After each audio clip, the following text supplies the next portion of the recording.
much. Break down a couple of those systems. Yeah, so basically in its core, Matterfall is a twin stick shooter. So perfect. You move with the left, shoot with the right stick. But we added lots of elements from platforming games and bullet hell games. So it's like a mix of multiple genres. Okay. A little bit of Ikaruga in there. Yeah, a little bit, like lots of bullets on the screen and lots of enemies on the screen. We can get back to the specifics, but I have to ask this question.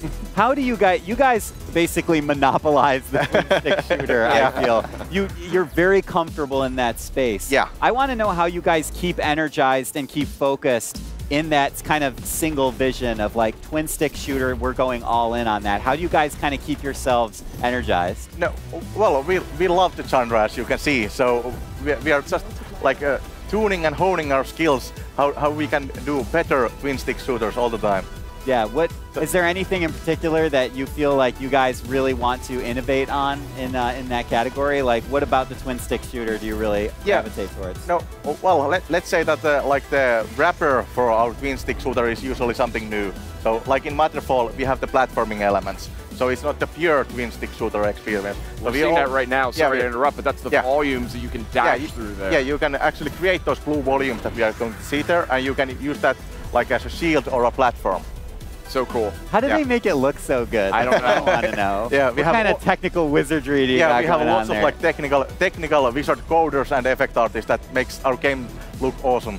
And I love that Housemarque is, they're such fans of the voxel. Yeah. Voxel is an underrated technology. I'm going to give you background on what the voxel is right this second. It stands for volumetric pixel. Yeah. And you're really going for it. I'm going for everything. All right, go for it, man. And ever since I saw it in games like Delta Force or Blood or any of those games that dabbled in the voxel universe, it's such a cool technology, and you guys have really mastered it with Resogun, and then here with Matterfall. Sadly, we have no voxels in Matterfall. You don't? No. I was given incorrect information. Yeah, it's 3D.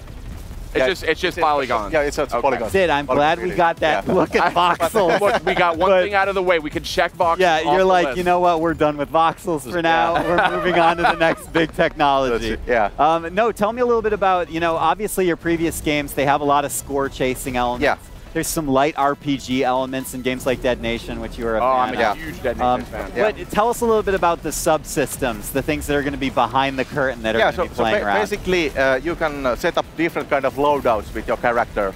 So you can find civilians from each level, and they give you a reward like a secondary fire or augmentation that will modify your gameplay. So you can build up like different kind of loadouts with your character. Cool. And of course we have the score chasing mechanics also. Each level has a high score list that you can compete with other players. You got the combos going on, and you also got this dash move that I think is really interesting. Yeah. You'll see them are right there. You just saw it. It creates a shockwave. It's a little bit like a smidge like Resogun, the boost technique there, but here it stuns enemies, right? Yeah, basically it stuns enemies. Then you have easier time to killing the enemies. So basically, when in doubt, use the dash mechanic.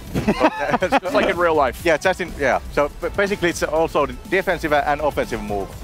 This is one of the things I wanted to ask, because in Super Stardust HD, which we were talking about such a great game. I know we could go on and on Let's about. Just talk about Super Stardust. We could, but no, I don't want to. Screw Matterfall. Okay. The dash was like, that was always, if you're about to die, you dash. Yeah. Is that the same here? And what are some other like in a pinch moves that you have? Yeah. Basically, use the dash all the time. Dash through the enemies, dash through the bullets, and go close to the enemies with the dash. How do you guys design systems like that are designed to help the player, like a dash, but keep them from being abused? Well, it's lots of like balancing and iteration. So first we have like the dash that it also dealt damage, but it felt too overpowered. Right. People are just dashing all over them. They've never fired their gun before. Exactly. And then what happened after that? And then you guys started to turn it down? Tuning it down and not doing it so overpowered move. Good, because you can't have an overpowered dash. Can't have it. No. No good. No. Yeah. What games have you worked on at Housemarque, unless Matterfall is your first game? No, Matterfall is actually my second game. Okay. I work on Alienation. Great game as well. Yeah. What kind of learnings and experience from Alienation did you and the team bring in to Matterfall? Because those are kind of the games most tightly together in your catalog. Yeah, well basically, we are all about the gameplay. So gameplay has to feel good, look good, and everything that player does seems to have to look awesome. Yeah. So that's basically the learnings from. So from a sort of a visual perspective, an art perspective, what are some inspirations for you guys here in terms of how the game looks aesthetically? Like those clean sci-fi movies, like Oblivion or stuff like that. Yeah, so that clean sci-fi, like the clinical sci-fi. I love it. Yeah, looks so good. Well, we're almost out of time. Jade, do you have any parting messages for the for hardcore Housemarque fans like Sid and myself before we go? Matterfall is out in 15th of the August on North America and 16th of the August on Europe, and awesome. 1999. So it's right around the corner. Yeah, like coming up. It's a fair price. You guys always charge a fair price for a ton of gameplay. I know. There's so much. This one has, it's right around the corner, so this one's vaulted to the top of my most wanted E3. Cool. Cool to hear. Yeah. Well, thank you so much for joining. Thanks for having me. Man, it's such a pleasure to have you. Yeah. Always a pleasure to have Housemarque on the show. Yeah. Always.